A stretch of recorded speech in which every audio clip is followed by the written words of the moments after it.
Bonjour Alexandre. Bonjour. Merci de venir aujourd'hui dans le podcast qui s'appelle « Et demain ». Alors le concept du podcast est assez simple. On fait intervenir des entrepreneurs, dirigeants, dirigeantes engagés qui vont nous partager un peu leur réalité dans leur domaine d'activité, nous parler un peu de ce qui se passe aujourd'hui et puis aussi, avec leur vision, leur conviction, nous partager ce qui risque de se passer demain. Donc avant de rentrer dans le vif du sujet, est-ce que tu peux te présenter ? Oui, je suis Alexandre Joisville, je suis le directeur général de la société coopérative d'intérêt collectif Mobilib, qui est connue sous le nom de Cities Occitanie et qui développe depuis 15 ans maintenant un service d'autopartage, historiquement dans Toulouse et désormais même dans la région. C'est un poste que j'ai rejoint en l'été 2020, après avoir passé 10 ans dans la logistique urbaine green avec une société au départ de coursier à vélo, puis vélo cargo, puis triporteur, puis petit utilitaire électrique, voilà. Donc développer ce métier de la mobilité des marchandises vertes pendant 10 ans à Toulouse, Montpellier et Nice. Pareil sous format de SIC et aujourd'hui dans la mobilité des personnes. Voilà. Le choix de la mobilité, c'est un truc que tu as depuis que tu es gamin. Tu dis je veux bosser là-dedans. Comment tu en arrives là aujourd'hui ? Alors, pas du tout. Oui, c'est ça. Moi, quand j'étais petit, je voulais probablement être chef du monde ou archéologue ou astronaute. Voilà. Non, mon premier métier passion, ça a été la publicité. J'ai fait mes études, j'ai trouvé ça extraordinaire et j'ai absolument détesté le monde du travail. J'ai donc choisi de faire l'inverse et de partir sur une passion pour laquelle j'allais vérifier que j'aimais le métier. Je suis allé travailler dans la photographie. J'ai travaillé dans les labos grand public, puis dans les labos photo professionnels. Côté vraiment technique, laborantin à l'époque de la chimie. Quand j'ai vu que j'aimais ça, j'y ai fait du coup des études en alternance. Et j'ai travaillé ensuite dans le leader français du matériel. Donc vraiment pour équiper, former les photographes, aller chez eux, leur préparer les studios, voilà, les accompagner dans la transition du métier de photographe professionnel argentique au métier de photographe professionnel numérique. Voilà, toutes ces années-là, j'ai appris énormément de choses qui me servent encore aujourd'hui. Hein. Et un jour, j'ai voulu être entrepreneur. Voilà, l'envie de récolter les fruits de mes idées et de mon travail. Et aussi de mes erreurs, mais pas de récolter les erreurs d'un N+1 et de le voir récolter le fruit de mon travail. Donc voilà, un peu fatigué des métiers en tant que salarié, l'envie de se lancer. Le métier du commerce m'avait convaincu que je voulais faire du service, pas gérer de stock, pas dépendre de fournisseurs, etc. Et puis après, bon, la nature, le sport font que voilà, j'ai cherché un projet avec un ami qui était banquier et qui voulait changer de vie aussi. Et on a découvert, alors si je me trompe pas, on avait des petits moyens, donc on s'est posé la question de la franchise.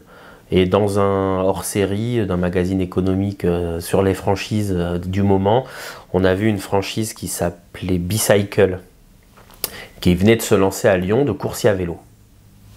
Et là, on a halluciné, on croyait que c'était qu'à New York et tout. On est allé les voir à Lyon. On s'est dit, ce métier, il est incroyable.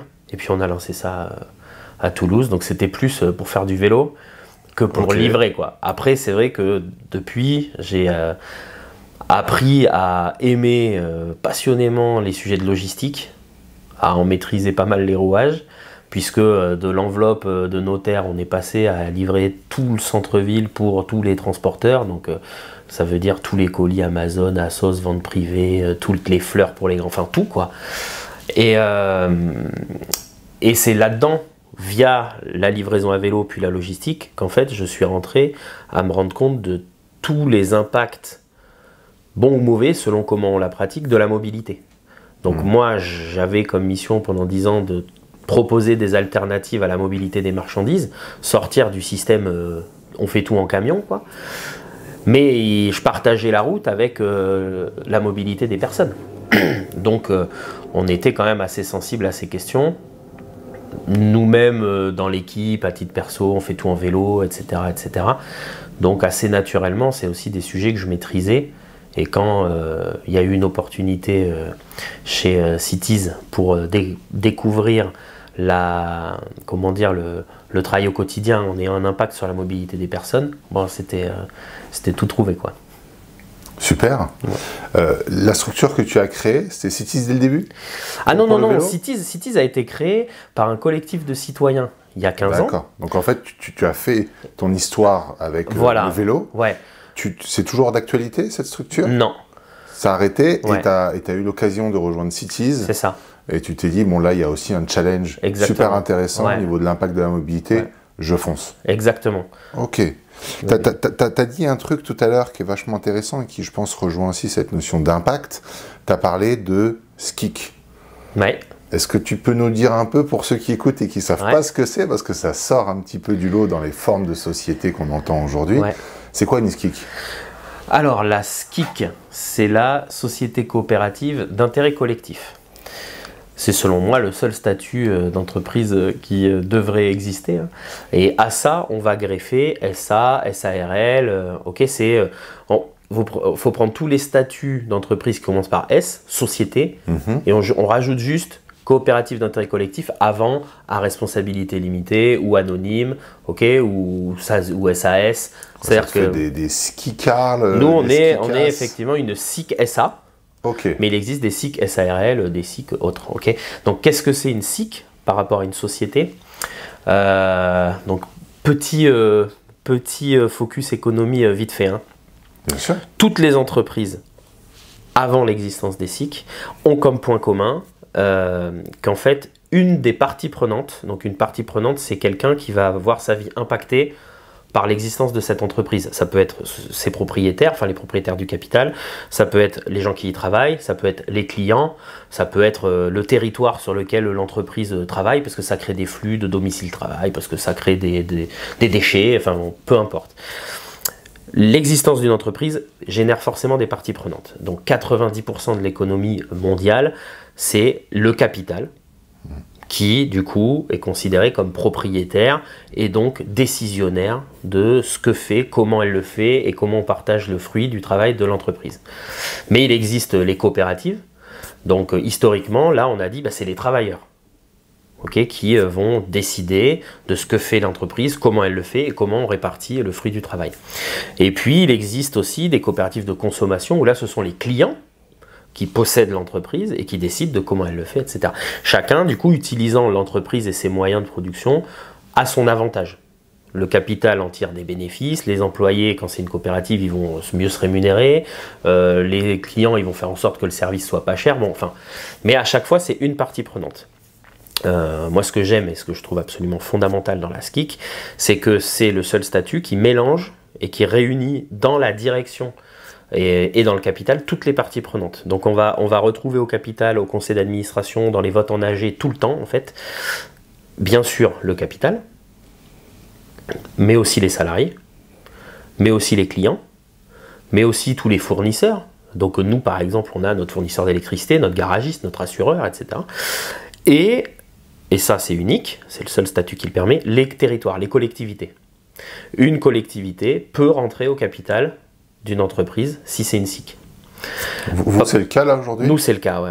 Et donc très schématiquement, ce que j'aime expliquer, c'est que si par exemple les clients disaient écoutez c'est trop cher, faut baisser le prix.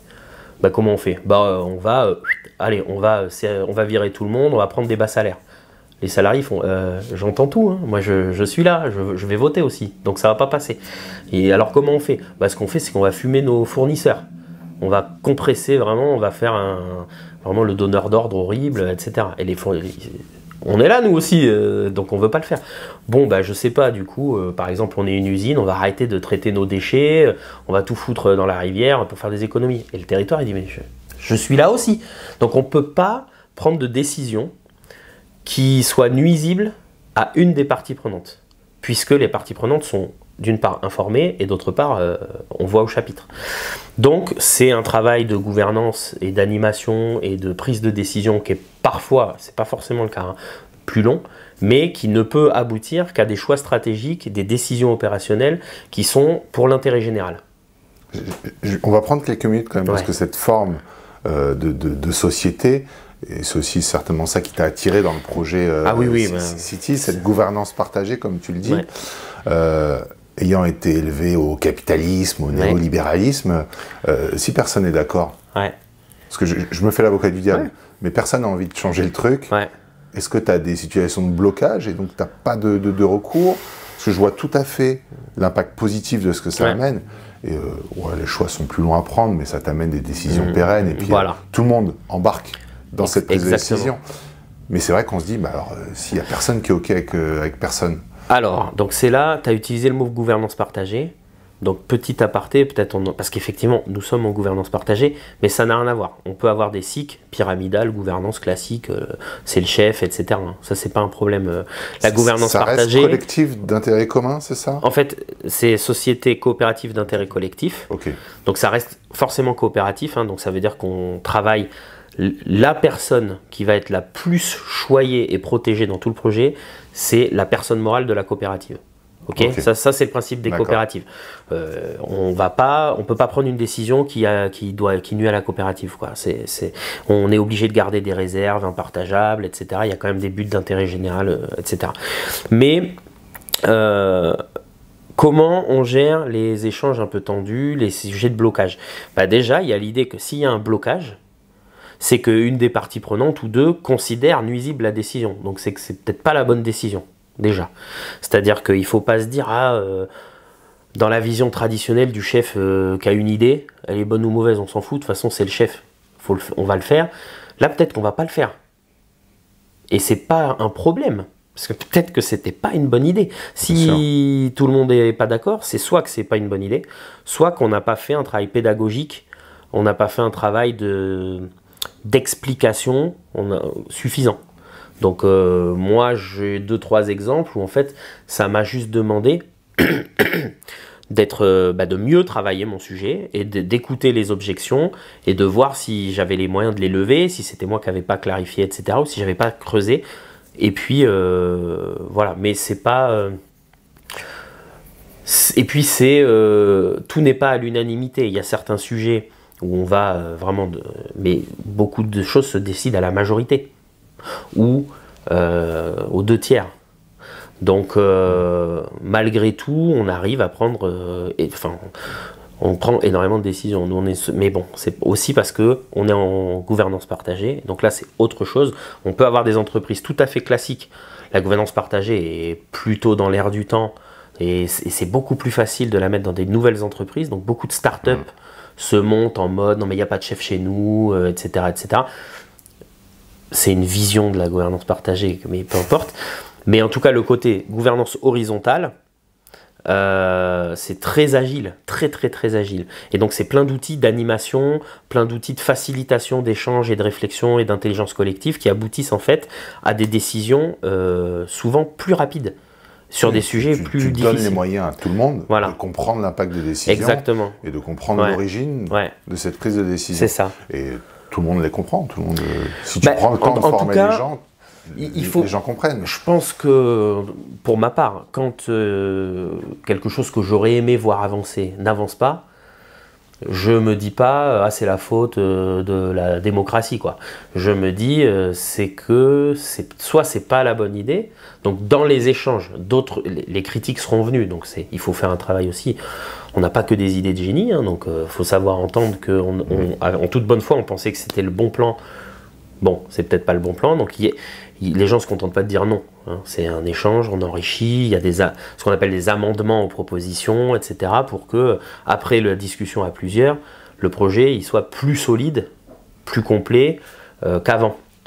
Et ou tout simplement, ça va prendre un peu plus de temps. Mais par contre, tu l'as très bien dit, quand une décision est prise, et encore une fois, très souvent, ça va très vite, voire plus vite que dans des entreprises classiques, quand une décision est prise, elle est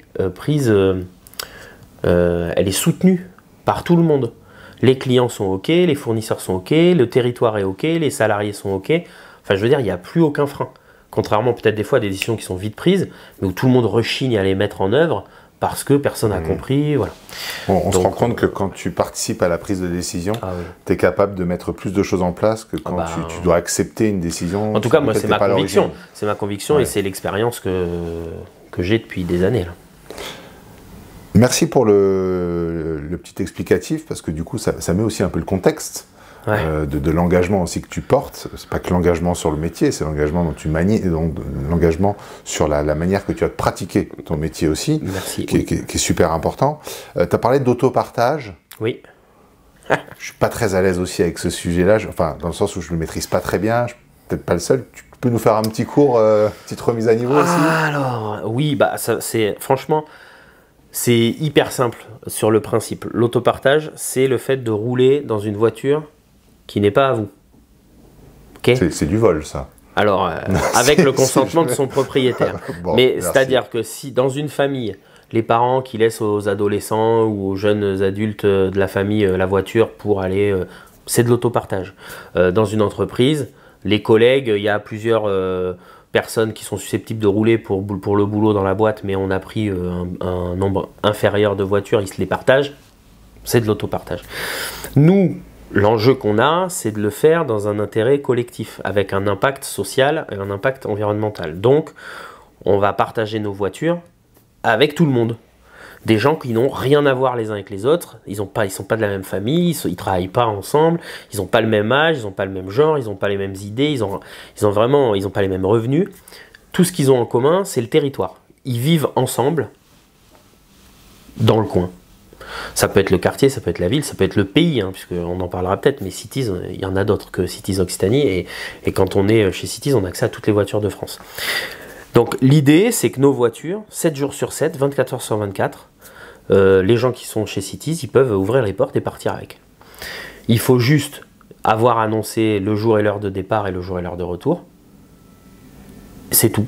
Et la ramener à sa place une fois qu'on a fini. C'est un abonnement? C'est en fonction de l'utilisation? On peut, en fait, oui, sur les tarifs, on peut choisir d'être abonné, mais c'est juste, si on est abonné, on paye moins cher quand on roule.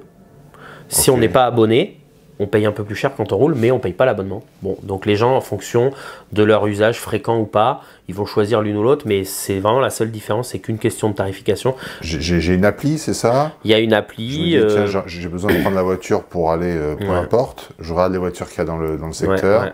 Je dis, c'est bon, je prends la voiture est ouverte, je la ramène. C'est ça. Ok. C'est vraiment, enfin bon là je le dis, ça a l'air très simple. La première fois évidemment c'est insurmontable, mais la deuxième fois ça devient hyper simple. C'est-à-dire qu'il y a juste un côté rigoureux du partage qui implique que d'autres gens avant et d'autres gens après ont eu et vont avoir besoin de la même voiture pour une autre durée, pour un autre usage, mais peu importe. Si moi j'ai dit que je la prenais 3 heures, je la ramène au bout de 3 heures. Si j'ai dit que je la prenais 3 mois, je la ramène au bout de 3 mois, mais on la ramène à la même place. Donc on va chercher la voiture. Des fois, la plus pratique, c'est celle qui est dans son quartier. Des fois, on a besoin d'un utilitaire ou d'un 9 places, ou on a envie de se faire plaisir en partant avec une voiture électrique, enfin peu importe. Donc on peut être amené à prendre une voiture qui n'est pas celle de son quartier. Des fois, le plus pratique, c'est de prendre le vendredi soir la voiture qui est près du travail, puis aller chez soi faire son week-end, et on reviendra au boulot le lundi avec la voiture. Peu importe. Des fois, c'est plus pratique de prendre le train à Cahors et de repasser son week-end à Cahors avec la Cities de Cahors plutôt que de partir et de traverser la région en voiture depuis Toulouse. Bref, nous on rend possible.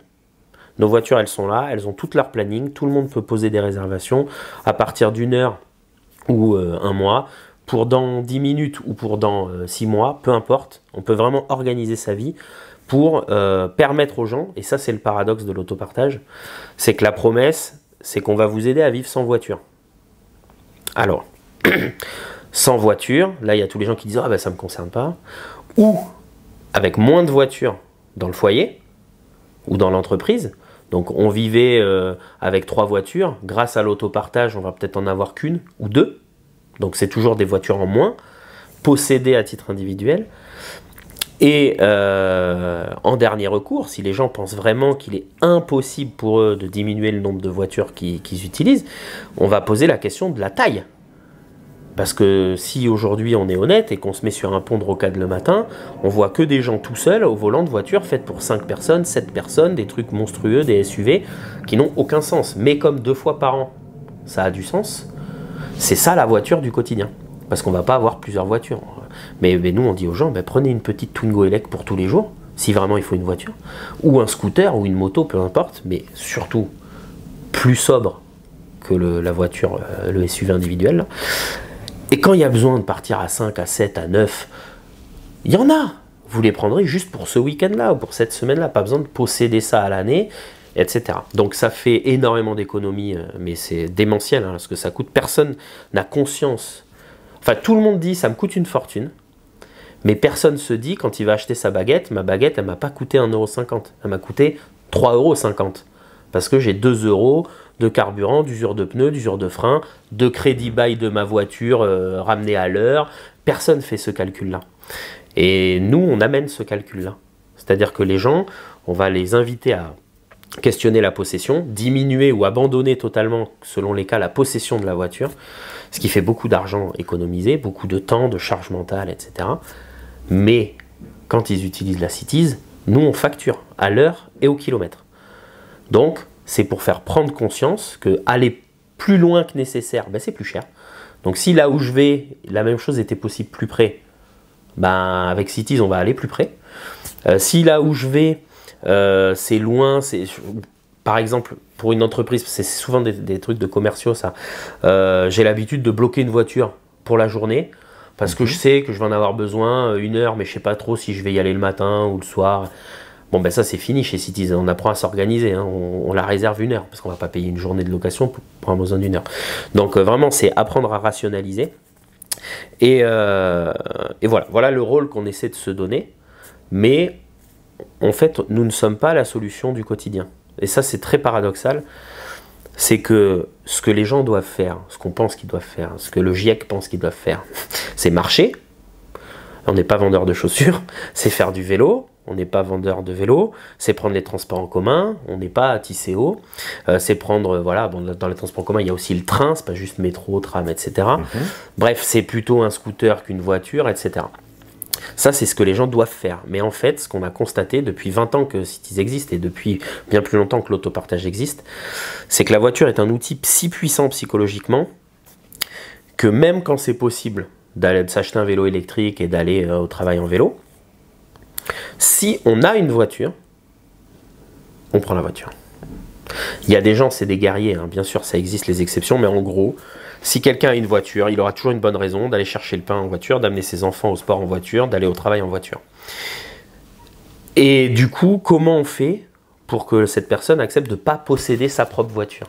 Parce qu'une fois que la voiture, elle est plus, on n'a plus la clé dans la poche, c'est réglé. Les gens prennent le bus, mais c'est monstrueux les statistiques. Les gens prennent le bus, ils font du vélo, ils marchent, tout change. Mais donc c'est comment on leur fait abandonner la clé dans la poche? Et bien pour ça, il faut leur donner des voitures. Il faut leur dire, fais-moi confiance, tu perds une voiture, tu en gagnes 2500. Une voiture de perdu 10 heures. Voilà. Et dans les faits, ils vont prendre beaucoup moins souvent la voiture. Quand ils prendront la voiture, ils feront beaucoup moins de kilomètres avec.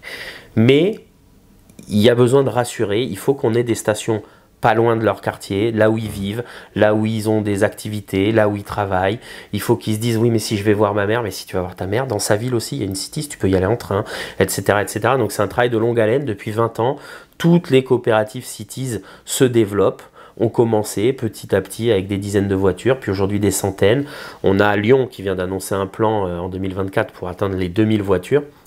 Dans la métropole de Lyon, pour l'instant ils sont à 600, nous on est à 200, il y en a 200 à Bordeaux, il y en a 200 à Marseille, il y en a 600 à Strasbourg et Grenoble, et autour de Grenoble il y en a aussi plus de 500.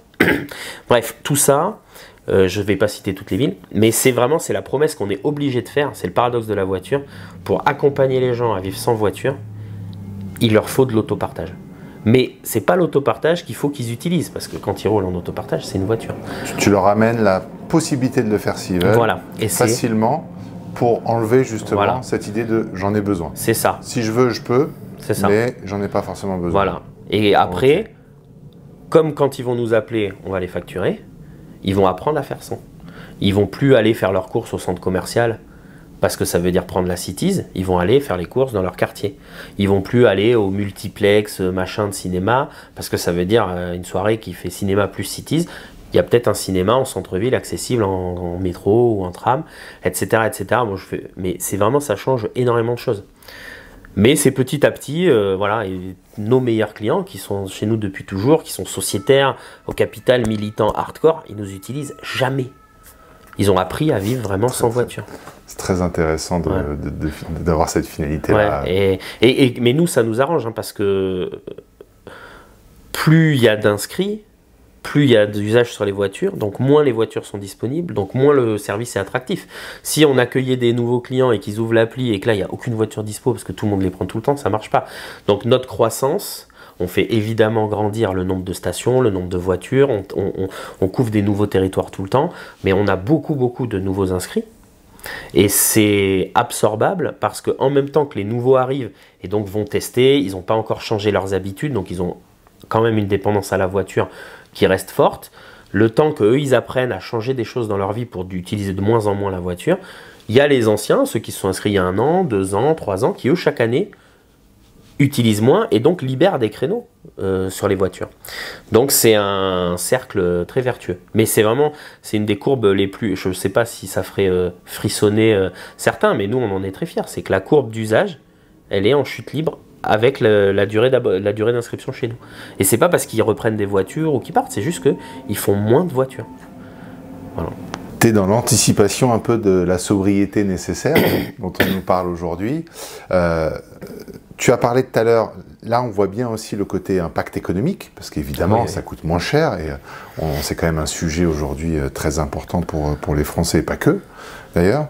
Tu as parlé tout à l'heure d'impact environnemental et social. Cities, qu'est-ce que ça amène aujourd'hui comme impact environnemental et social? Ok. Je vais juste te répondre sur l'impact économique. Bien sûr. Toutes les structures Cities de France, et nous, comme les autres, on est au départ une initiative de citoyens, citoyennes qui veulent avoir essentiellement un impact écologique. Okay, l'autopartage, au départ, c'est vraiment la démotorisation, etc.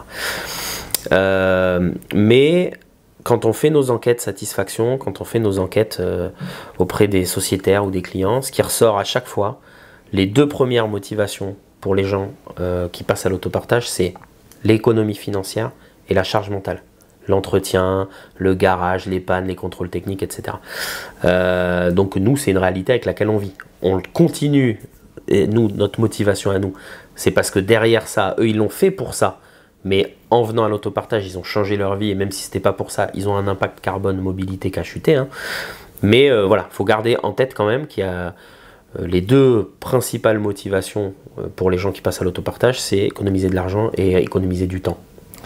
Et d'ailleurs, il y a aussi quand même quelque chose que vous mettez en avant par la réussite du modèle, c'est qu'on peut tout à fait continuer de développer une société quand bien même il y a une baisse de l'utilisation des consommateurs. C'est pas une recherche absolue de la croissance infinie, on va sur des finalités qui sont tout à fait autres, et ça fonctionne très bien.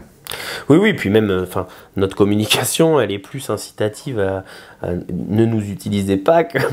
C'est très particulier, hein, c'est un jeu particulier parce on a tellement l'esprit de contradiction qu'on va vouloir. Voilà. Mais c'est vrai que l'objectif, notre objectif, il est atteint quand les gens nous utilisent de moins en moins. Donc la question du chiffre d'affaires, elle pose problème parce que nous, on ne se rémunère que sur les trajets. Bien sûr. Donc si on n'a pas de trajet, on n'a pas de sous. Donc il faut convaincre des nouveaux et des nouvelles personnes constamment. Pour revenir sur les impacts écologiques et sociaux. Donc je vais commencer par le moins évident, en tout cas le plus simple, c'est pas le principal, mais c'est le plus simple à comprendre, c'est l'impact social. Aujourd'hui, on dit à tout le monde, il ne faut pas prendre la voiture. Il y a beaucoup de gens en France qui quotidiennement ne prennent pas la voiture, mais qui ne le font pas par choix écologique. C'est qu'ils n'ont pas les moyens de posséder, d'entretenir, de stationner, d'assurer, de réparer une voiture. Donc ils n'en ont pas. Du coup, ils marchent, ils prennent le vélo, ils prennent le bus. Eux, on les voit tôt le matin dans les métros. Souvent, la France qui se lève tôt, elle n'a pas de voiture. Et ben eux, ils sont en fait, en plus souvent sur des territoires dépendants à la voiture et tout, donc ça pose plein de questions. Et eux, ils vont se servir de Cities pour se donner des bouffées d'air frais de mobilité. ils vont avoir le luxe d'être mobiles pour un entretien d'embauche, pour un rendez-vous médical, pour une journée en famille, peu importe. Se rapprocher du centre des activités aussi voilà, culturelles, parce que sociales. en fait, ils n'ont pas les moyens d'avoir la voiture à l'année, mais ils ont les moyens de faire 1 heure ou 2, un aller-retour, de faire 2 jours. Je veux dire, 5 ou 6 fois un week-end dans l'année, le budget Cities, il est 1000 fois inférieur à un budget de possession de voiture à l'année, quoi. Donc, l'impact social, il est là. Il est sur les gens qui n'ont pas de moyens et qui, parce qu'ils peuvent rationaliser le coût, puisqu'ils peuvent calculer au temps et au kilomètre, utiliser des voitures. Et, alors on travaille plus récemment un impact social sur les territoires enclavés, qui n'ont aucun transport en commun, aucune infrastructure de vélo, ou vraiment des choses très balbutiantes qui font que les gens sont ultra dépendants à la voiture. Et là, si on n'a pas de voiture, on est isolé complet, quoi. Donc ça, c'est l'autopartage en ruralité. Comment ça marche? On ne sait pas. On est en pleine phase d'expérimentation depuis quelques années là. Et il n'y a pas de modèle économique. On voit bien l'impact social, mais on n'a pas la massification des usages. Donc la voiture, le prix à payer de l'impact social, c'est qu'on n'a pas l'impact écologique, puisque ce sont des gens qui n'avaient pas de voiture, donc on ne démotorise pas. Bref, ça remet en question plein de choses, mais bon, on n'a pas de but lucratif, donc on est là pour expérimenter et aller chercher l'impact. Donc ça, c'est l'impact social. L'impact environnemental, alors là, bon, c'est vraiment notre mission principale. Donc la première chose qu'il faut comprendre, c'est que la voiture, c'est d'une part bien plus de pollution que simplement les émissions de gaz à effet de serre et de particules. Ça, c'est la pollution dont tout le monde parle. Semble-t-il, beaucoup de gens ont compris que c'était une réalité. Quand la voiture roule, elle pollue. Parce qu'elle émet avec le carburant des gaz à effet de serre et qu'il y a les pneus, les freins, ça c'est les particules. Ok. Quoique tu vois, je ne sais pas si la majorité des gens sont au courant que les plaquettes de frein ça pollue. C'est les particules fines, c'est ce qui commence à être, c'est ce que on a les chiffres de gaz à effet de serre des voitures et maintenant, je crois que c'est à partir de bientôt là, si c'est pas déjà le cas, il faudra, enfin les critères pollution des voitures, les bonus, etc., malus, ils vont prendre en compte le poids et les particules fines, en plus des gaz à effet de serre. Parce qu'effectivement, et c'est un sujet qui est beaucoup ressorti avec l'arrivée des voitures électriques, c'est que les voitures électriques, on dit, nous, on est zéro pollution. Sur l'utilisation, plus ou moins. Les publicités s'arrêtent à zéro pollution. Oui, mais là, et donc, certaines voix se sont élevées en disant alors attendez, est-ce que vous n'avez pas pollué en gaz à effet de serre en roulant? Vous l'avez déjà pollué finalement à la fabrication, parce que les usines qui fabriquent tout ça, etc. Et l'extraction de plus de matière, etc. Même si on va y venir, les voitures d'avant, elles n'étaient pas faites en carton. Donc déjà il y a ça, et puis d'autres voix se sont élevées en disant déjà la pollution en amont vous la comptez pas, mais surtout quand on roule il y a autre chose que le pot d'échappement. Je veux dire, les pneus qui s'usent et les plaquettes qui s'usent, tout ça part dans l'air, c'est les particules fines, et les voitures électriques elles échappent pas à la règle, et même elles en font plus parce qu'elles sont plus lourdes à cause de la batterie, etc. etc. Donc bon, une voiture ça pollue quand ça roule, on est d'accord, et en autopartage pareil, il faut pas... On roule quand même moins en autopartage. On roule moins en autopartage. C'est le constat que tu as en tout cas aujourd'hui. Mais voilà, par contre, ce dont on ne parle jamais, c'est que la voiture, c'est un système. La voiture, elle n'est pas arrivée du Saint-Esprit. Il a fallu extraire des ressources, qu'il a fallu transporter, et bon, les conditions d'extraction de ressources dans le monde... c'est catastrophique. Voilà, il a fallu transporter ces ressources pour les transformer en métaux, en pièces, etc., dans des usines qui consomment de l'électricité, dans des pays qui ne sont pas tous au nucléaire, quoi qu'on pense du nucléaire, en tout cas ils ne sont pas au solaire, quoi, et voilà. Donc ces produits, ils ont été amenés dans des usines d'assemblage qui fonctionnent elles aussi à l'électricité, jour et nuit, qui est produite selon le pays où on produit la voiture. Puis cette voiture, il a fallu la stocker sur un parking, donc on a artificialisé des sols, puis il a fallu l'amener sur des camions vers des concessions qui ont aussi des parkings, et puis enfin quand on l'a nous, on la met dans des rues, on a construit des routes, on a construit des autoroutes, on a construit des parkings, etc. Et plus il y a de voitures, plus on construit des routes et des parkings et des stationnements, donc on artificialise le monde, et comme il y a plus de place, il y a plus de voitures, donc, et il y a ce cercle infini qu'on a depuis des années. Donc nous on s'inscrit dans l'espoir de venir taper là-dessus. Une rupture dans ce modèle. Moins d'objets. Que les objets qui restent roulent. Ils pollueront quand ils rouleront. Ça, il n'y a pas de... Et les électriques, ils ont pollué avant, et ils polluent avec l'usine qui produit l'électricité. Je ne rentre pas dans le débat. Tout laisse penser que c'est bien sûr pas neutre en carbone et c'est pas zéro pollution, mais ça reste quand même moins pire que les énergies fossiles. Mais une voiture qui roule, c'est le pire choix de mobilité. Voilà, c'est tout, quel que soit son modèle, même en autopartage. Ok. Maintenant, quand il n'y a pas le choix de rouler autrement qu'en voiture, la question c'est est-ce que ça valait le coup de posséder cette voiture à l'année?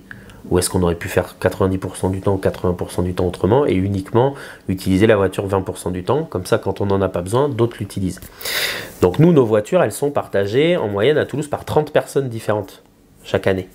Une voiture dans l'année, 30 utilisateurs différents. Ouais. Voilà. Et les stats, globalement, même si je pense que nous, on est au-dessus, mais les stats, elles sont faites sur plus d'autres opérateurs que Cities, c'est 8 voitures remplacées par une voiture en autopartage. Donc c'est ça notre impact. Ouais. C'est vraiment ça. C'est combien de voitures on va réussir à faire abandonner, de voitures individuelles, qui, si elles étaient toujours en possession des gens, les auraient amenées inévitablement à rouler tout le temps en voiture. Donc nous, on enlève des voitures, on permet à des gens aussi, on a beaucoup de gens qui nous disent, ils reviennent du Canada, ils reviennent d'Allemagne, parce qu'il faut savoir que la France est vraiment un des champions dans le monde du covoiturage, grâce à Blablacar, ce qui est unique au monde.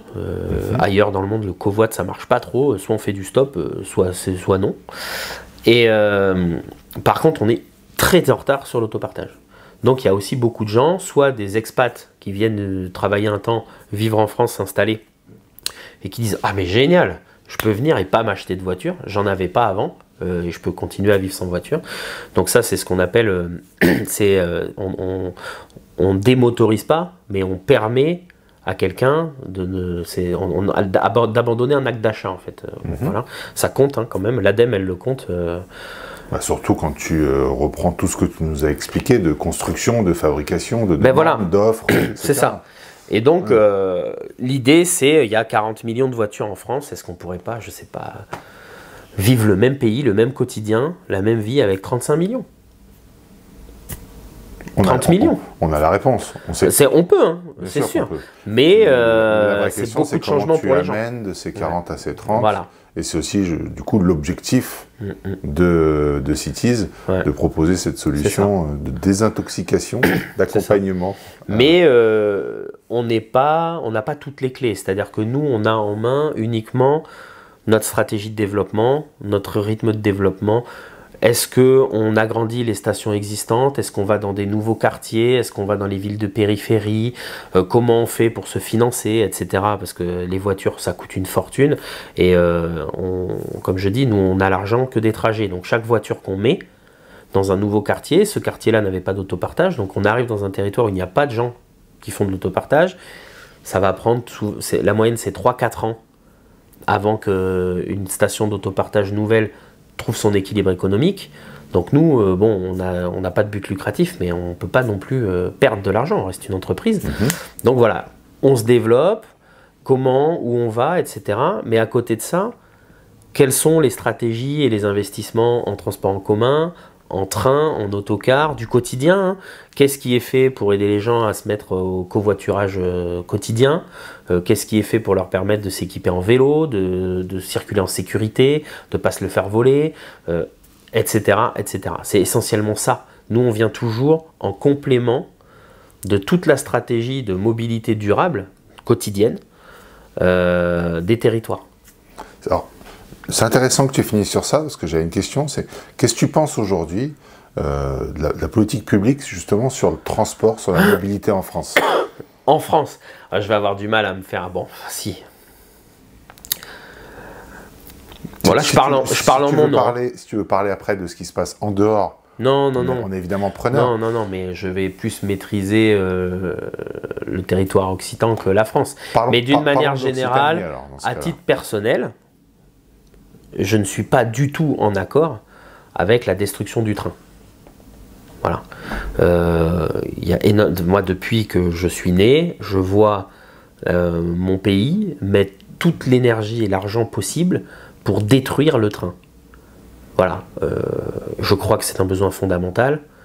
Et on a détruit les gares, on a détruit les rails, il n'y a plus que le TGV qui compte. Voilà. Bon. C'est comme ça, mais du coup, je considère que c'est un problème. Pourquoi on a détruit les gares? Pourquoi on a détruit le train? L'argent, j'imagine. Pas assez rentable? Je suppose. Mais bon, on est prêt à perdre des sommes faramineuses dans des bus. Hein. Juste pour pas avoir... je sais pas, je pense qu'il doit y avoir quelque chose de culturel hein, dans l'idée que c'est insupportable, l'idée que des gens aient un travail près de chez eux, qui soit un guichet, qui sert pas à assez de monde.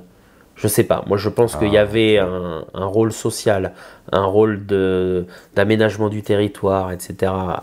au train. Voilà.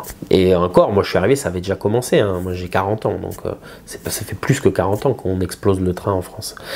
Mais c'est pas que le train.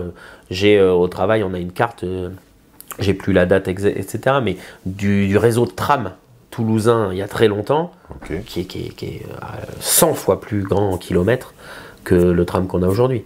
C'est-à-dire qu'il y a... Le tram à Toulouse était sur une distance plus importante que ce qu'on a aujourd'hui. Ouais. Qu'est-ce qui s'est passé? Mais on a fait des routes à la place des rails. Mais c'est un peu partout pareil. Hein. Et là, on est en train de refaire du tram. Mais c'est pareil, on revient en vélo. Avant, la voiture, c'est quelque chose de très récent. Et si on croit au changement climatique, c'est quelque chose qui n'aura pas duré longtemps dans l'histoire de l'humanité. Mais la voiture est apparue. Ça a été, lorsqu'elle est devenue populaire, un outil d'émancipation. Comme on est un pays industriel automobile, ça a été aussi un défi d'emploi et de PIB des voitures se vendent. À l'époque, personne ne savait que c'était polluant. Enfin, c'était pas un sujet.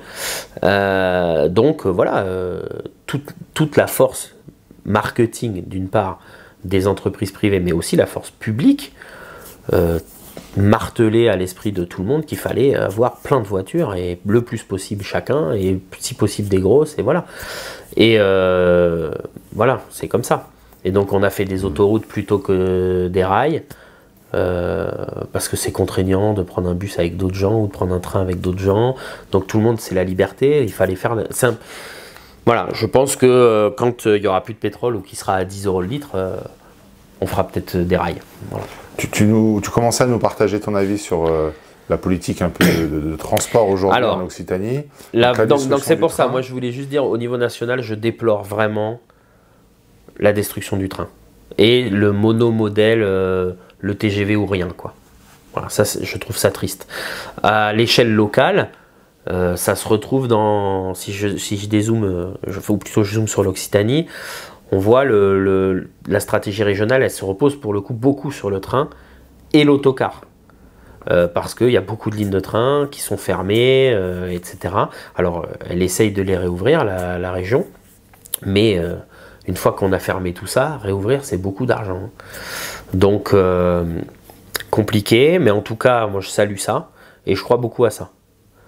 Ça c'est important parce que il y a une réalité aussi domicile-travail. Le travail est souvent dans des endroits que les salaires ne permettent pas d'assumer financièrement d'y vivre. Donc il faut vivre loin de son travail. Comment on va au travail sans voiture? S'il n'y a pas de solution quotidienne, c'est compliqué. Et le train, ça marche bien. Tout le monde rigole avec les retards et tout, mais le train, ça marche bien. Moi, j'ai des collègues, c'est ceux qui viennent en voiture, qui sont en retard. Hein. Les bouchons, les accidents, les pannes, il y a plus de bouchons etc. Que de et même, train, moi, je fais tout en vélo. Bah, le jour où mon vélo il est crevé ou il est dégonflé le matin, j'avais une crevaison lente, je vais être en retard. Mais personne va dire le vélo, c'est en retard. En fait, le fait de se déplacer, il y a une chance d'être en retard. Voilà. Et le train est pas plus en retard. Enfin, mon expérience personnelle fait que j'ai croisé beaucoup plus souvent des gens en retard à cause de la voiture. Mais la voiture, c'est ok. C'est pas de ta faute, Oui, c'est les bouchons. J'allais te dire ça, le message, j'arrive dans 10 minutes, je suis Voilà. dans les bouchons. Ouais. Voilà, je suis dans les bouchons. Mais j'utilise des fois Alors que aussi, c'est hein. inacceptable, le train, la SNCF, c'est des incapables si on est en retard. TCO, s'il y a une inondation dans la ville ou quoi et que le métro est bloqué, c'est inadmissible. Enfin bon, c'est assez particulier. Bon, ça c'est pour dire que au niveau régional, il y a quand même de gros efforts sur l'autocar, le train, tarifaire, uniformisation de la marque. Voilà, le réseau LIO, moi j'y crois, et nous on veut vraiment essayer de se développer en région sur les gares, parce qu'une des critiques qui est le plus faite, c'est une fois que je suis arrivé là-bas, j'ai rien. Parce qu'on va voir des amis qui habitent pas là. Donc l'idée c'est de faire du train plus cities. Là on voudrait peut-être être le complément. Après, on va faire un zoom sur Toulouse Métropole. Avec plaisir. Et là pour le coup je trouve que c'est plutôt une fierté, TCO. C'est une entreprise avec laquelle j'ai la chance de travailler souvent. TCO collectivité sur la partie stratégie, maillage, etc., etc. Et TCO voyageurs sur la partie opérationnelle, gérer les transports, les mettre en œuvre au quotidien. Et franchement, c'est le travail qui est fait, il est ouf. Je travaille régulièrement avec mes homologues d'autres villes et tout. On fait nos séminaires à chaque fois, on change chaque année de ville. Ouais, c'est pas mal, hein. Toulouse Métropole, le choix d'avoir fait une régie, en fait ça permet que ce soit un vrai service public. Bon, de toute façon je vais pas le cacher, hein. Moi j'ai jamais eu d'exemple tout au long de ma vie où quelque chose de privatisé a mieux marché que le service public. Ça n'est jamais arrivé, ça a plus enrichi des gens, mais le service rendu est moins bon, et moi je m'intéresse qu'au service rendu. Donc le service rendu par le choix d'une régie TCO, donc en fait c'est particulier ici, hein. C'est TCO Voyageurs gagne l'appel d'offres que TCO Collectivité a lancé. Il y avait du suspense. Il y a souvent du suspense, beaucoup de suspense. Ouais. Mais du coup c'est assez intégré, et TCO Collectivité, c'est une structure qui est financée par les communes qui sont irriguées. C'est pas une entreprise privée par d'autres entreprises qui sont très bien, mais qu'est-ce qu'il y a aujourd'hui? Il va y avoir Keolis, Transdev, RATP Dev, etc. Ça va être des sociétés. Un coup, elles gagnent l'appel d'offres, un coup, elles perdent l'appel d'offres. Elles viennent exploiter les transports en commun d'un territoire, le temps et puis après, et elles font des devis pour ça. Bon, d'accord. Ça, c'est intéressant, parce que c'est des sujets qu'on n'aborde pas beaucoup au quotidien, voire pas du tout. C'est des choix. Cette différence entre entreprises privées sur du transport public et collectivité, comme tu le dis, qui fait qu'à Toulouse, au final, tu as une qualité.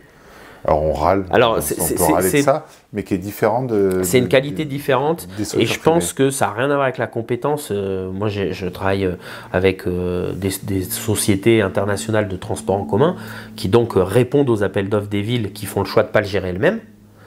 Donc, enfin des villes, c'est plus géré par les villes, hein. Maintenant c'est des agglos, des comcom ou des métropoles, mais on va prendre une métropole, elle décide de ne pas posséder sa propre entreprise de transport en commun, employer ses propres salariés.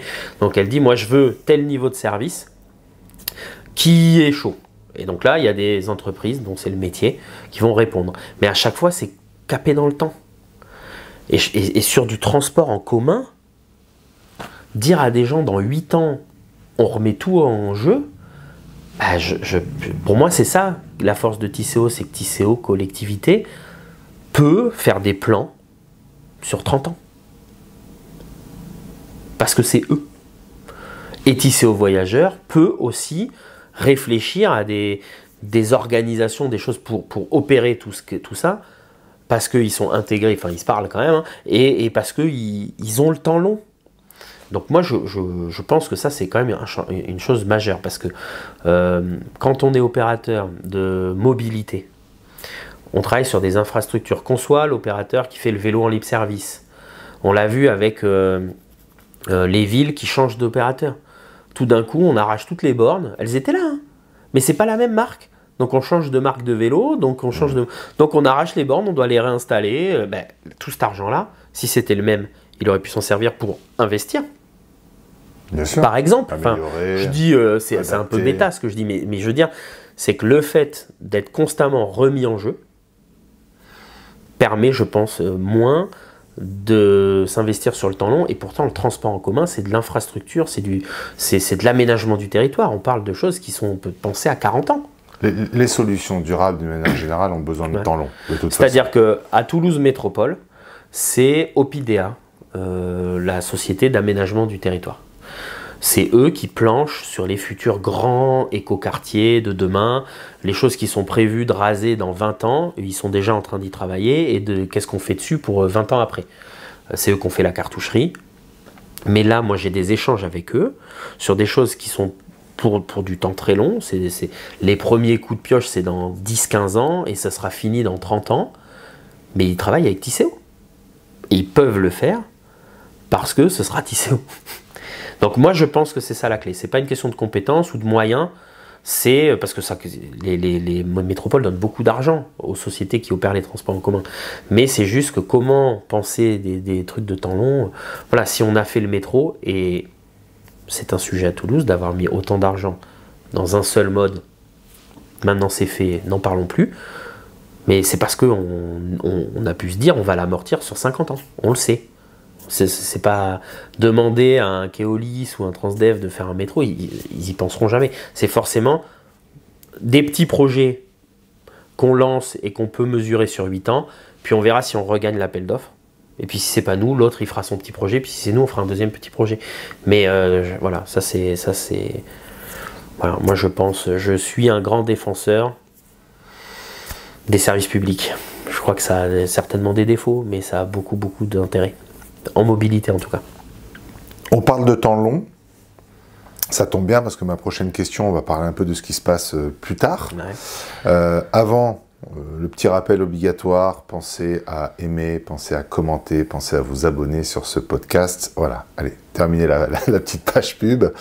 Tu as un petit peu répondu, mais je voudrais qu'on aille peut-être un peu plus loin dans le sujet. Comment tu imagines la mobilité de demain avec les évolutions qui sont les nôtres aujourd'hui? Tu as parlé de l'usage de la voiture, tu as parlé aussi du contexte que peuvent avoir certaines sociétés privées à devoir développer des trucs sur des temps courts, d'autres des temps longs. Il semblerait qu'on soit de plus en plus nombreux quand même, encore quelques années. Pourtant, les espaces ne sont pas illimités. Tout ça amène forcément à des changements majeurs. Est-ce que tu peux nous partager, toi, ce que tu imagines demain dans ce monde de la mobilité? C'est pas une question facile, hein. Parce que déjà il faut définir demain 2035, on a le temps de demain définir. 2050, mais en fait déjà il y a deux hypothèses, pas que pour la mobilité. Il y a soit on va se heurter à une finitude des ressources, soit on va inventer des dingueries technologiques qui nous permettront de ne pas subir la finitude des ressources. Ok, ça c'est... aujourd'hui on est dans un monde où quasiment tous les gouvernements, en tout cas parlons que de la France, on est dans un état d'esprit français qu'il n'y a pas de sujet sur les ressources, il n'y a aucun effort à faire pour changer notre mode de vie. On va bien trouver un truc. Renault va nous inventer une voiture qui fonctionne à l'air, il n'y a pas besoin de se poser la question. Donc ça, si c'est ça qui se passe, effectivement, bon, l'avenir des mobilités, ça sera des nouvelles motorisations, ça sera une nouvelle source d'énergie. Ça, c'est la promesse qui est faite actuellement, c'est votre vie ne changera pas, vous n'avez aucune question à vous poser, la voiture à essence, on va vous la transformer en électrique, puis si on n'arrive plus à produire de l'électricité un jour, ça sera une voiture à autre chose. On est d'accord que c'est une promesse qui repose sur rien de certain aujourd'hui. Non, mais... Parce qu'on sait qu'on arrive sur une fin de certains matériaux, mais c'est évident, c'est logique. Et le technosolutionnisme, il faut le dire à nos gouvernements. Oui, bien sûr. Parce que ça n'a pas l'air évident, vu qu'aucune décision ne semble prendre en compte cette question. Et cette croyance on continue à faire de la croissance. Technosolutionnisme, alors que peut-être, mais un peut-être sur des sujets si importants.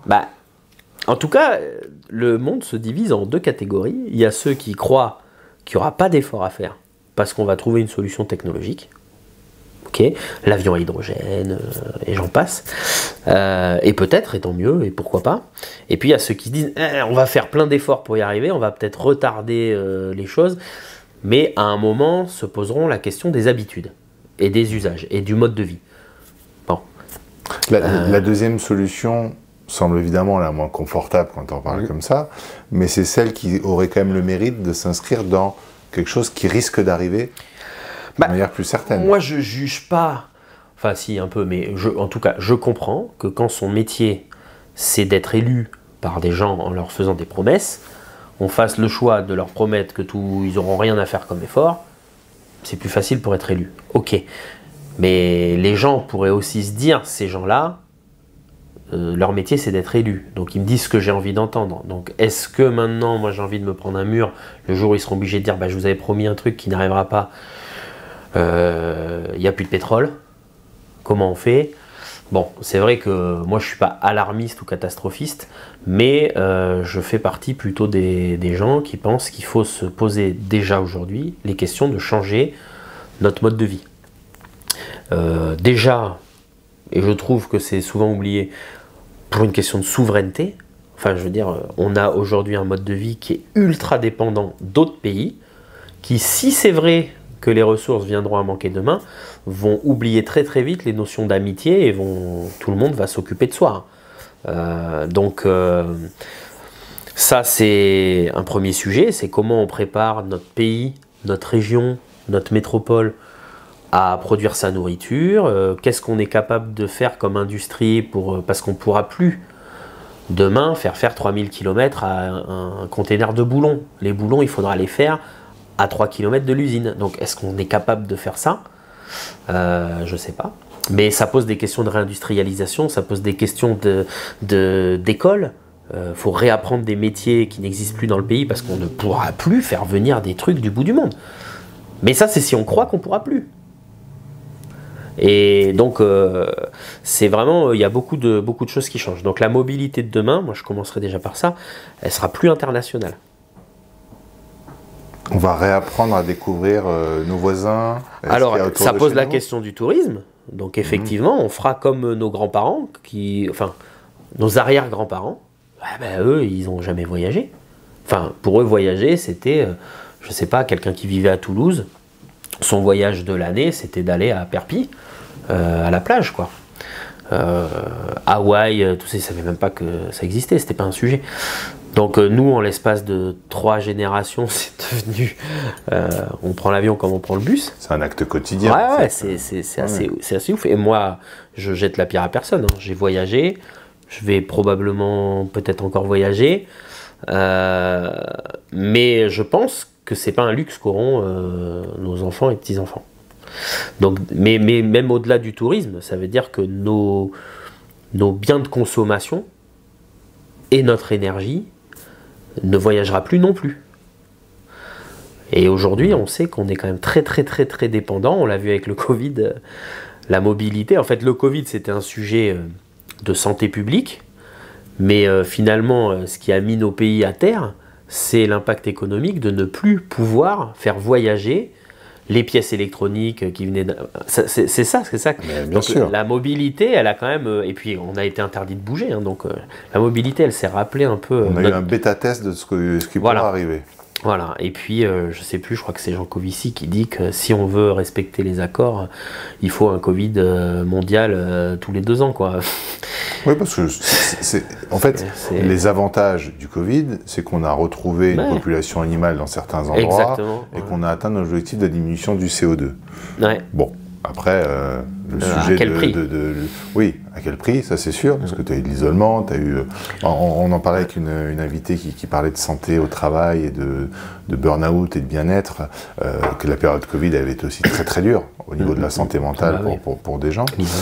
Mais oui, évidemment, c'est l'isolement que ça a créé nous a fait nous rendre compte que c'était possible, ça pouvait arriver, et voilà ce qu'on vit et qu'on n'était pas prêt.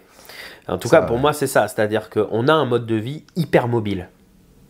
C'est trop mobile même d'ailleurs, c'est peut-être trop habitué à... Je ne vais même pas rentrer dans le jugement, mais hyper mobile. Moi, mes grands-parents écrivaient des lettres. Aujourd'hui, on va voir les gens. Aujourd'hui, si on a une petite amie à New York, qui part vivre à New York, bon déjà ça n'arrivait pas, mais dans l'hypothèse où ça serait arrivé, eh ben, on se sépare. Personne se dit j'irai te voir 2 fois par an à New York. Enfin, je veux dire, il y a 50, 60 ans, 70 ans. Ça n'existait pas. Aujourd'hui, on ne se pose pas la question. Bien sûr, j'y vais. Tati, à Strasbourg, à son anniversaire, bon, je prends l'avion, j'y vais.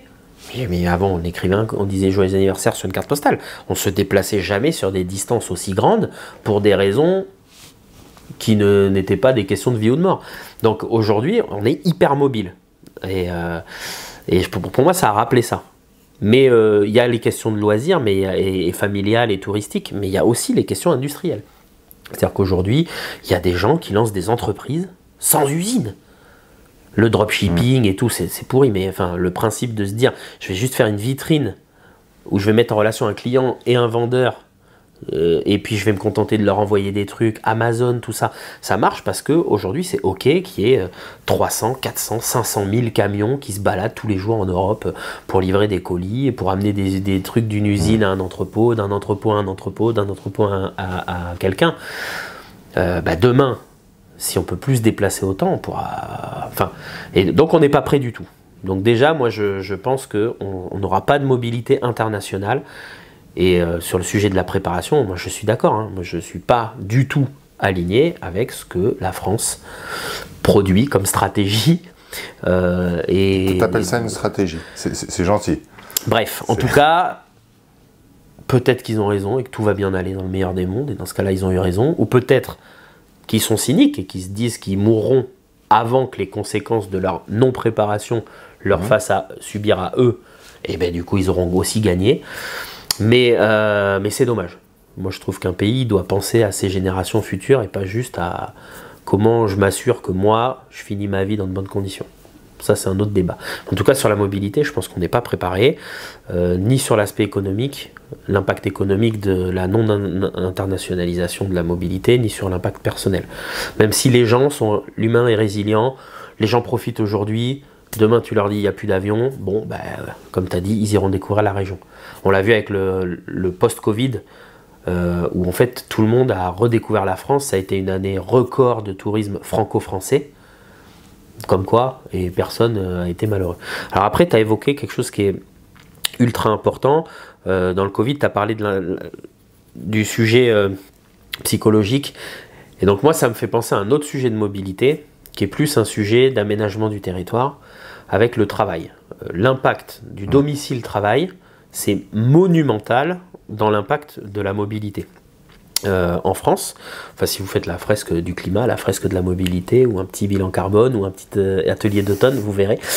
Donc le domicile-travail, c'est vraiment énorme.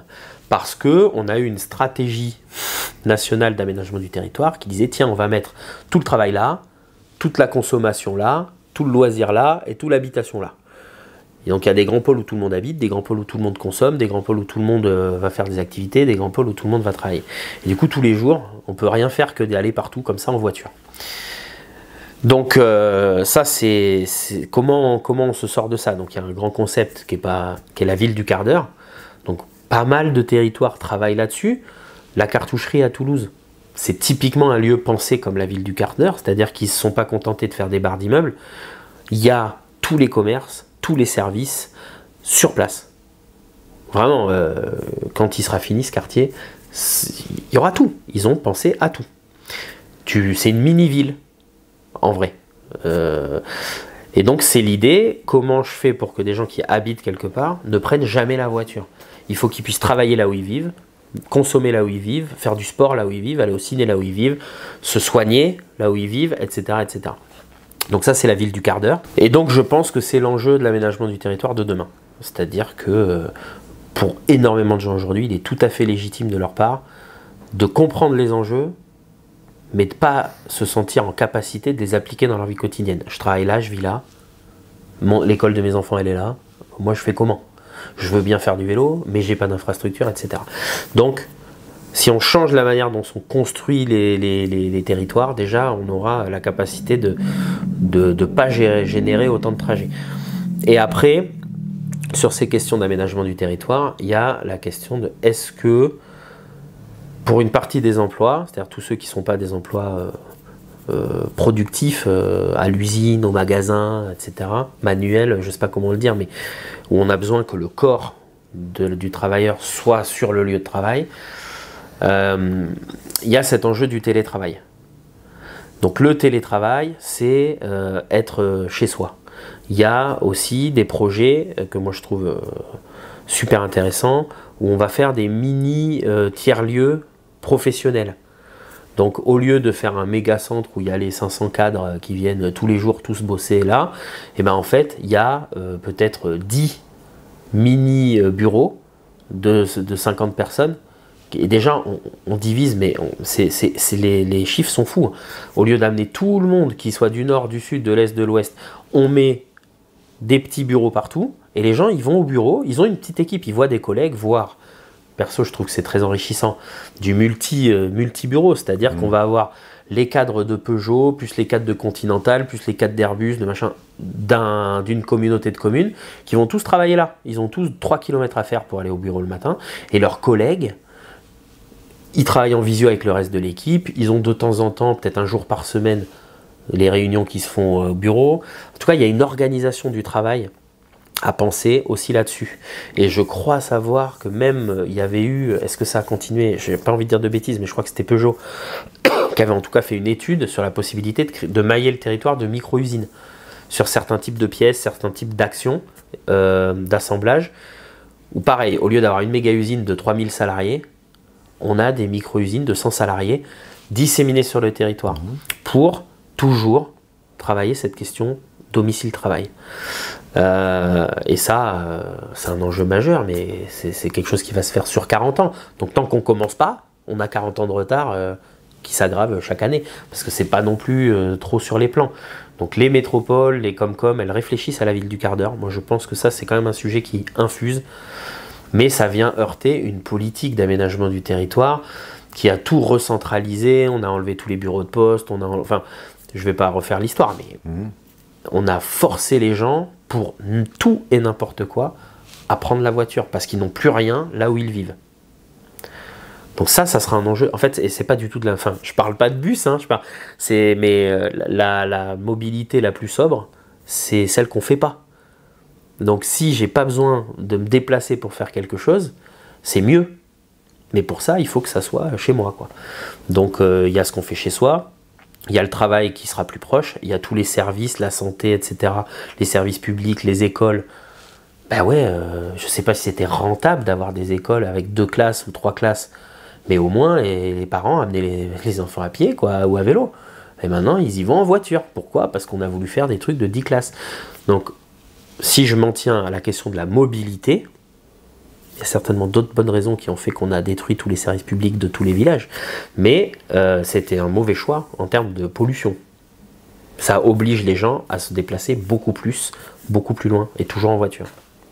Ah, si je résume, c'est ce côté ville du quart d'heure qui semble être une bonne idée. Alors tu nous diras peut-être si tu vois des signes de mise en place de cette ville du quart d'heure. On a parlé de la mobilité plutôt loisir, en fait, qui de toute façon sera certainement la première mobilité à être diminuée, pour le coup. Et puis, il y a cette question du travail. Tu as parlé de télétravail. Alors, c'est vrai que la période Covid a mis en avant ça. Il y a aujourd'hui beaucoup d'entreprises qui le proposent. J'ai le sentiment qu'il y a pas mal de retours de... En fait, on recherche un peu le lien social. Mais ce que tu proposes, des espaces de coworking, je ne sais pas si je peux dire ça comme ça, mais... il y a une boîte toulousaine qui s'appelle Relais d'entreprise, qui ils appellent ça les relais d'entreprise. C'est pas du coworking, parce que c'est pas des petits indépendants qui partagent des bureaux, mais oui, il y a cette idée d'aller au bureau, d'avoir des gens qu'on côtoie tous les jours, ils ont leur bureau, ils travaillent là. Des bureaux en autopartage. Ouais, c'est pas... non, je sais pas, c'est comme si ici, chez vous, vous aviez le rez-de-chaussée, et puis l'étage c'est une autre boîte, et l'étage c'est une autre boîte, mais il y a une seule salle de repas par exemple. Du coup on côtoie les autres collègues par exemple. C'est ce qui se passe parce qu'on va sous-louer le rez-de-chaussée. Voilà, voilà. Exactement. Tu vois apparaître des signes qui nous disent on est en train de se préparer à ça, on est en train d'aller dans ce sens-là, ou tu as plutôt quand même un peu de pessimisme et tu te dis on n'a pas encore pris conscience qu'il fallait y penser? Alors sur le pessimisme, moi je suis très pessimiste sur la capacité de l'être humain à faire des efforts pour un sujet de long terme. Tant qu'il n'a pas pris le mur. Voilà. Par contre, l'humanité a toujours montré qu'une fois qu'elle est dans l'horreur, pendant que des gens ne s'en sortiront pas, ceux qui s'en sortent, ils déploient des trésors d'énergie et de solidarité et d'ingéniosité, et pendant une génération ou deux, la leçon, elle est tirée et tout va bien, quoi. Mais dès qu'on a retrouvé du confort, dès qu'on a retrouvé, dès que ça roule en fait, et puis dès que les générations voilà, oublient, n'ont pas vécu plus cette mémoire-là. Bon, je vais pas parler d'actualité, mais c'est pas que sur les sujets de mobilité, quoi. Ça, c'est un peu des cycles de l'humain classique.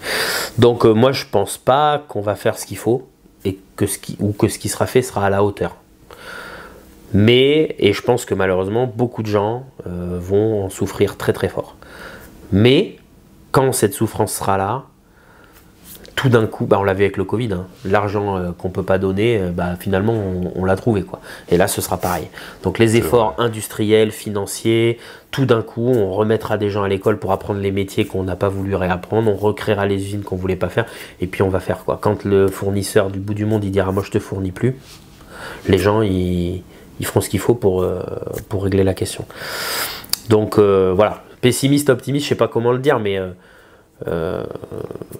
ça finira par se faire, mais au lieu de se faire dans la planification, au lieu de se faire dans l'organisation, au lieu de se faire dans la pédagogie et dans la progressivité, ça va se faire dans la douleur, mais ça va se faire. Donc ça c'était sur le pessimisme. Après je me souviens plus ce que tu m'as dit. Ah oui, est-ce que je vois des signes aujourd'hui? Comme je te dis, j'ai l'impression moi que la vie du quart d'heure, quand tu discutes avec les aménageurs publics, avec même certains élus, je pense qu'on fabriquera plus la ville comme avant. Et les quartiers qui sont réhabilités, hein, donc je crois que ça s'appelle comme ça, on rase et on reconstruit, ils ne sont pas du tout reconstruits sur la méthode d'avant.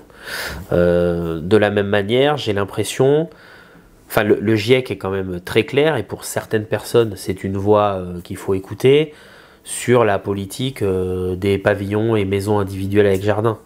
Je pense, à vérifier, mais que c'est fini.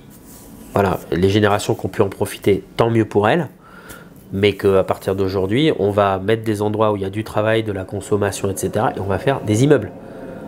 Pour qu'il y ait beaucoup de gens qui remplissent les transports en commun, qui remplissent les pistes cyclables, parce qu'on n'est pas en capacité de faire une piste cyclable pour 3 habitants, de faire une ligne de bus pour 3 habitants. Donc il faut qu'il y ait 3000 habitants. Et là, on est capable de faire des choses. Donc ça, je pense aussi qu'on en voit, je ne sais pas si je peux dire que je le vois de mes yeux, mais j'ai l'impression dans les discours que j'entends, que ça c'est entendu, sur les questions d'aménagement du territoire. Et comme j'ai dit, je pense que sur le temps long, c'est ça la clé. Parce que les solutions, on les connaît. Marcher, faire du vélo, du transport en commun. La question, c'est, tout ça, ça demande des infrastructures pour être en sécurité, hein, dans le cas de la marche et en fait les modes actifs, ils ont besoin d'infrastructures, pistes cyclables, trottoirs, etc. Et ça, on est en capacité de le faire, entre guillemets, par rentabilité, s'il y a du monde qui vont les utiliser. Donc il faut de la densité. Et les transports en commun, c'est pareil, il faut de la densité. Et pourquoi on a fermé toutes les gares? C'est parce qu'ils disaient, ouais, il n'y a que 100 personnes par semaine, ça dégage. Bon, mais si on fait un aménagement du territoire qui garantit qu'il y a tellement d'habitants que là, il y aura 1000 personnes par semaine, il y aura des gares. Donc je pense que cette question de penser l'espace, en se disant, puisque je détruis de la forêt, je détruis du gazon, j'artificialise du sol, donc risque d'inondation, etc., autant que ça serve, et que sur ce mètre carré que j'ai artificialisé, je mette du monde, je pense que ça c'est acquis, peut-être naïvement, mais c'est du temps long, hein. C'est du temps long. Les projets d'aménagement du territoire qui se discutent aujourd'hui, ils seront 100% finis et habités dans 40 ans. Mais il faut que dans 40 ans, on habite le pays différemment qu'aujourd'hui, dans l'hypothèse où on n'a pas trouvé des technologies miracles qui permettent de rien changer. Mais voilà, après sur la mobilité, non, je vois rien d'autre que... enfin, je vois rien d'autre. L'essentiel de l'argent et de la pensée publique, je veux dire, c'est sur la technologie miracle. Voilà. Donc il y a beaucoup d'argent et de soutien et de subventions et de crédits d'impôt et de tout ce qu'on veut mis auprès de gens qui promettent des technologies. Mais comment on justifie ça? Ça, c'est pas à moi qu'il faut le demander, puisque moi, je suis plutôt défenseur de dire, sans arrêter ça, d'inclure aussi du soutien aux structures. Alors là, ça va faire comme si je défendais mon petit précaré, mais je pense qu'il faut soutenir les structures qui n'ont pas de technologie à proposer, mais au contraire, qui proposent, si ça marche pas et qu'on ne trouve pas un carburant miracle à base d'eau de pluie ou que sais-je, il faudra qu'il y ait des acteurs prêts à accompagner les Français à changer. Sur du concret. Voilà. Et aujourd'hui, c'est des assos et des coopératives qui tiennent avec de l'argent citoyen sans soutien massif public. Je veux dire, l'argent public mis en France sur l'avion à hydrogène, on le met sur d'autres sujets et on saura quoi en faire aussi. Hein. Donc, sans forcément arrêter, mais qu'on considère que c'est aussi intéressant qu'on ait des acteurs qui préparent le changement d'habitude, le changement de pratique quotidienne, et qui soient capables d'apporter des réponses en cas de non-technologie miracle. Moi, je pense que ce serait intéressant. Mais ça, je ne le vois pas du tout. On n'est pas empêché de travailler, mais on n'est pas du tout autant soutenu que quelqu'un qui va promettre du rétrofit, qui va promettre du carburant de synthèse, qui va promettre de l'hydrogène, qui va promettre... qui va promettre de ne pas changer les habitudes. C'est ça. Voilà. Ok. Est-ce qu'il y a un sujet sur lequel tu souhaites intervenir, que tu souhaites partager?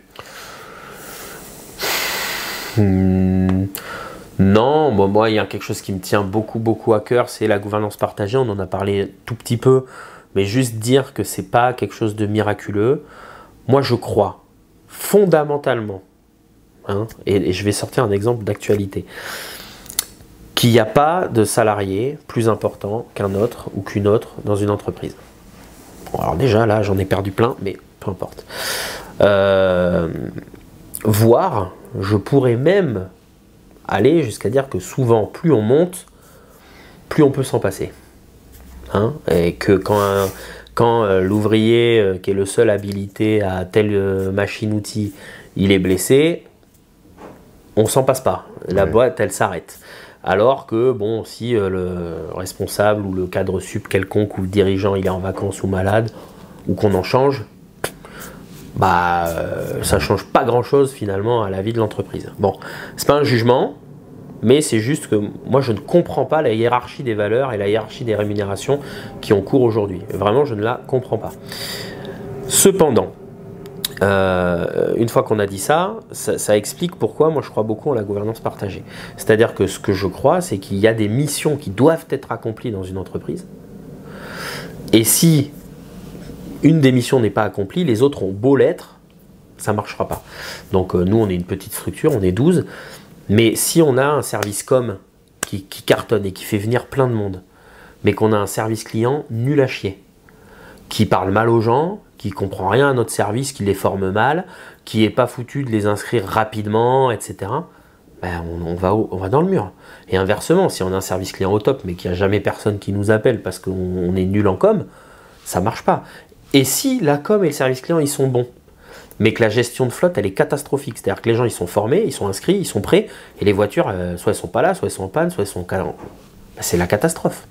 Et si tout ça, ça marche, mais que, je sais pas, la gestion financière, c'est aux fraises, que la RH, c'est despotique, tout le monde est en burn-out, enfin, il faut que tout le monde fasse bien son travail. Et en fait, voilà, moi, je suis le directeur général. Donc, mais si je développe à mort, enfin moi, il s'avère que dans mes fonctions, il y a quand même les questions de développement souvent, etc. De représentation aussi. Représentation, voilà. Mais donc si je fais bien mon travail, mais que derrière les collègues ils font pas bien le leur, ça va pas marcher. Donc quand à la fin de l'année on dit on est en croissance, on a réussi à ouvrir tel territoire et tout, ok, moi je suis allé rencontrer l'élu pour la première fois. Ok, j'ai fait le petit business plan, j'ai vérifié que ça n'allait pas nous faire couler et tout. Mais si les collègues ils sont pas allés installer la voiture correctement, lancer la station correctement, si la com elle n'a pas bien communiqué pour préparer les petits salons, pour aller à la rencontre des habitants, etc. Et si quand les habitants ils répondent, ils sont au rendez-vous, on les accueille n'importe comment, Ça marche pas. Donc voilà, moi je crois beaucoup à ça. Et une fois qu'on considère avec respect tous les métiers d'une entreprise, et qu'on leur dit, vous qui pratiquez ce métier au quotidien, vous êtes les meilleurs, les mieux placés pour décider de comment vous le faites.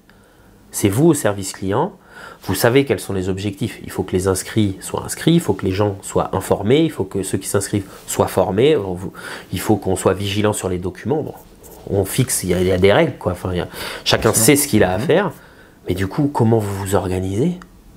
Moi, je ne fous pas les pieds, moi, au service client. J'ai rien à dire dessus. J'aurais à dire, si ça à vérifier que tout marche bien. Mais en gros, c'est ça l'idée de la gouvernance partagée, c'est que ce sont les personnes qui font, à qui on fait confiance pour bien le faire. Mais ça fait porter une responsabilité sur les épaules des gens, du coup. Et ça nous fait porter à nous, dirigeants, la responsabilité d'informer, de traiter à égalité, etc. De faire confiance, quitte à ce que des erreurs soient faites. Mais en faisant des erreurs aussi, on empouvoire. Je crois que c'est empowerment, c'est empouvoirer, on empouvoire les gens. Et ils se font plus confiance, ils montent en compétences et on a vraiment après une équipe de fous. Hein. Mais voilà, je voulais faire une petite aparté là-dessus. En disant que j'y crois à mort, je peux constater moi que ça marche. Il y a des sujets sur comment ça peut marcher à grande échelle. Mais en tout cas, sur les TPE-PME, ça cartonne. C'est ultra agile. Parce que si un défi est posé à la gestion de flotte, ils vont y répondre. Ils ne vont pas faire une note de service, demander jusqu'à ce que moi je revienne d'un rendez-vous. C'est eux qui gèrent. Et je serai informé. Il s'est passé ça, on a décidé ça. Voilà. Donc c'est vraiment beaucoup plus agile, beaucoup plus performant, beaucoup plus respectueux. Mais ça fait un changement de posture pour les gens à qui on a toujours dit, bah écoute, tu te contenteras de faire ce qu'on te dit. Tu auras un N+1, qui lui aussi aura un N+1, qui lui aussi aura un N+1, et chacun dit à celui d'en dessous ce qu'il doit faire et donne des objectifs, etc. Et là, c'est pas du tout. Enfin, l'objectif, il est tu dois bien faire ton taf. Voilà. Et bien en gros, donc c'est une autre manière de voir le statut d'employé, d'ouvrier quand c'est des usines, etc.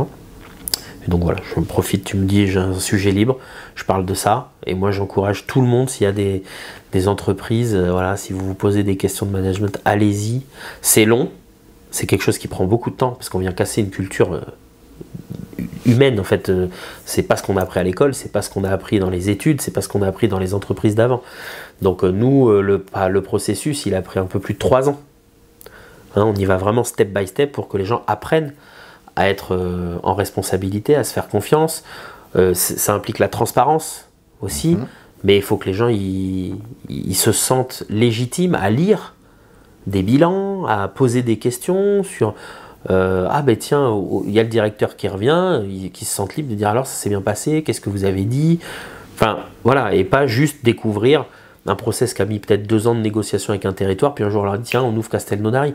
Non, ils savent que je suis allé voir Castelnaudary il y a déjà un certain temps, est-ce que c'est financé, pas financé, et ils ont leur avis à donner en disant franchement l'année dernière on a fait des pertes parce qu'on a ouvert trop de villes sans aucun soutien, on continue vraiment parce qu'on s'inquiète, enfin tout le monde, je donne des exemples comme ça, mais tout le monde doit apprendre à se sentir suffisamment intelligent pour lire tout ce qu'ils ont envie de lire. On leur dit pas ça c'est pas, vous allez rien comprendre, non, tout le monde est capable de tout comprendre, mais il faut qu'il y ait une culture de la curiosité, de se sentir légitime à savoir des choses, poser des questions, et surtout légitime à organiser son travail seul, prendre les décisions dans le cadre de son périmètre seul. Donc c'est voilà, moi c'est un gros cheval de bataille. Les SIC, toutes les entreprises en SIC, déjà, la base, et si possible, si adapté, si faut se faire accompagner par des entreprises qui existent pour apprendre. On ne fait pas les réunions de la même manière, enfin on ne manage pas de la même manière, etc. Mais c'est une aventure formidable et je trouve que ça élève tellement tout le monde que c'est génial. Comment tu expliques du coup, parce que ce que tu nous partages, ça donne envie de ton ressenti, comment tu expliques qu'aujourd'hui, il y ait si peu d'entreprises qui ont franchi le cap de la gouvernance partagée?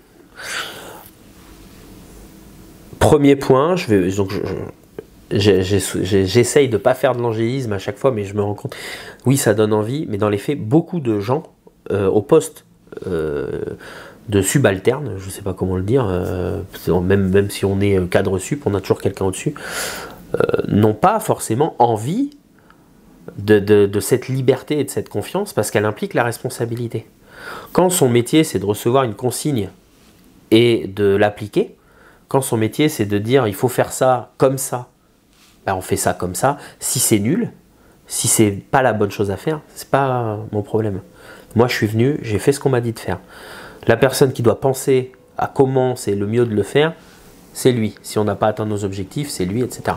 Donc ça, il y a aussi cette posture d'accepter la responsabilité. Alors pour moi, c'est tout à fait rémunéré par l'inverse. C'est-à-dire que chaque fois qu'on a des bonnes idées, on est plébiscité, on a la satisfaction. Et puis, comme l'entreprise est vachement, je trouve, plus résiliente et plus agile comme ça, on a une entreprise qui est en croissance et qui peut permettre de mieux rémunérer. Mais bon. Donc ça, c'est le premier point, c'est que les gens à qui on propose cette liberté, ils ne sont pas tous intéressés. Le deuxième point, donc là, ça va être plus touchy, ça va être selon moi deux choses. La transparence n'est pas du tout quelque chose qui est vécu bien par beaucoup de dirigeants et de dirigeantes. L'idée que tout d'un coup, tout le monde saurait ce qu'aujourd'hui on ne leur dit pas. Je n'ai pas d'idée, mais je peux vous garantir qu'il y en a plein de boîtes où on ne dit pas. Ça fait pas plaisir. Mais ils vont savoir ce que je fais, de la même manière que toi tu sais ce qu'ils font, etc. Bon, bref. Et puis, et les bilans, et enfin voilà, si on a, je vais dire, une culture de dire ah oui, bon, cette année c'était un peu dur, mais bon, je reconnais votre travail, je suis hyper sympa, je vous file quand même une petite prime, alors qu'en fait on s'est gavé et qu'on pouvait leur donner 10 fois la prime, bah maintenant ils le sauront. Ouais, donc c'est un peu lié à de l'honnêteté aussi. Donc, du coup. Voilà, donc dans plein d'entreprises, ça existe déjà et c'est un step facile, mais il y a beaucoup d'entreprises où la culture du secret fait partie intégrante de la stratégie, de la RH, des relations, etc. Et je pense que ça, c'est la transparence, c'est vraiment un step pas facile pour beaucoup d'organisations. Et j'avais le troisième point que j'ai oublié. Ben si, je suis bête. Ben, le pouvoir. Le pouvoir. Voilà, bon bah ça, je vais pas m'éterniser, mais il y a beaucoup de gens qui voient dans le système pyramidal classique la possibilité d'avoir du pouvoir sur d'autres. Je parle même pas forcément que des dirigeants, mais je suis un N+1 de quelqu'un, ben voilà, j'ai du pouvoir sur quelqu'un, je suis N+2, j'ai du pouvoir sur quelqu'un, etc. Et donc, il n'y a pas de pouvoir. On a du pouvoir sur soi-même. Dans les entreprises en gouvernance partagée, on n'a pas du pouvoir sur les autres. Et moi, je crois que c'est ultra puissant d'avoir du pouvoir sur soi. Mais ce qui est finalement presque personne a dans une entreprise, parce que l'ouvrier, il a son chef d'équipe, donc il n'a pas le pouvoir sur lui. Son chef d'équipe n'a pas le pouvoir sur lui parce qu'il a le cadre X qui s'occupe des chefs d'équipe. Et puis même le dirigeant, au final, son conseil d'administration avec les investisseurs qui le compressent pour exiger des rendements. Donc il n'a même pas le pouvoir forcément lui non plus. Bon. Il y a une chaîne de transfert, de frustration des uns auprès des autres. Je sais pas, en tout cas. Et là, on casse ça. Là, c'est très différent. Mais le sujet d'abandonner le pouvoir, de se remettre en question, en tout cas de se dire que d'autres vont pouvoir juger. Alors qu'avant, moi je suis N+1, les N-1, je suis l'intouchable. Je juge pas ce que je fais, c'est moi qui juge ce qu'ils font. Alors que là, chacun va être capable de dire, attends, c'est quoi ton rôle dans la boîte? Ok, est-ce que ce rôle se passe bien? Et voilà, s'il se passe bien, tant mieux, vous êtes libre. Mais s'il se passe pas bien, le reste de l'entreprise va dire, ok, est-ce qu'on peut vous aider les gars? Parce que dans votre mission, là, ça coince quoi. C'est différent, je sais pas. Et puis voilà, ne pas pouvoir exercer de pouvoir sur les autres, c'est frustrant, je pense, pour des gens. La manière dont tu le dis, moi, ça me renvoie quelque chose de malsain de se dire, je fais ça pour avoir du pouvoir sur les autres. Non, est-ce qu'il n'y a pas inconscient. Ouais, mais est-ce que c'est pas aussi symptomatique de quelque chose qui va pas, justement, de se dire, je vais perdre du pouvoir sur les autres si je passe sur un modèle où je vais peut-être créer plus de choses. Tu vois, ça me renvoie à un truc pas très sain, en tout cas. Pas ce que tu dis, mais je vois très bien ce que tu dis, et je le perçois comme étant, ouais, mais c'est pas C'est pas bon de vouloir avoir du pouvoir sur les gens comme ça. Forcément, c'est un peu mon sentiment, mais je ne l'ai pas dit dans le jugement. Mais ce qu'on perd dans une chaîne hiérarchique en passant à l'horizontalité, c'est le pouvoir sur les autres. En tout cas, c'est pas l'objectif, quoi. C'est plus le fonctionnement normal. Il y a toujours des gens qui vont avoir un leadership naturel, qui vont parler plus que d'autres, être plus exubérants. Ça reste des collectifs d'humains. Mais c'est plus, l'organisation ne se repose pas sur on te donne comme mission d'exercer du pouvoir sur eux, et puis toi, il y a quelqu'un qui exerce du pouvoir sur toi. C'est pas, l'organisation n'est pas faite comme ça. L'organisation, elle est, on te donne le pouvoir de faire ton travail de la meilleure manière qui correspond à tes compétences, ta personnalité, tes objectifs. Et c'est très très différent. Est-ce que tu aurais un conseil à nous donner ?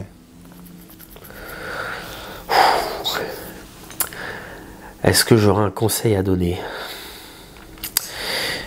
Je conseillerais à tout le monde de se demander si des gens qui prétendent à des postes et à des fonctions et à des rémunérations pour des prétextes de charge de travail, pression incommensurable, etc., alors même qu'ils sont capables d'écrire des livres, d'avoir 5 postes différents, 3 mandats politiques en même temps, alors que nous, ou simple ouvrier avec 40 heures à l'usine, on n'a pas le temps d'avoir 3 fois 40 heures à l'usine.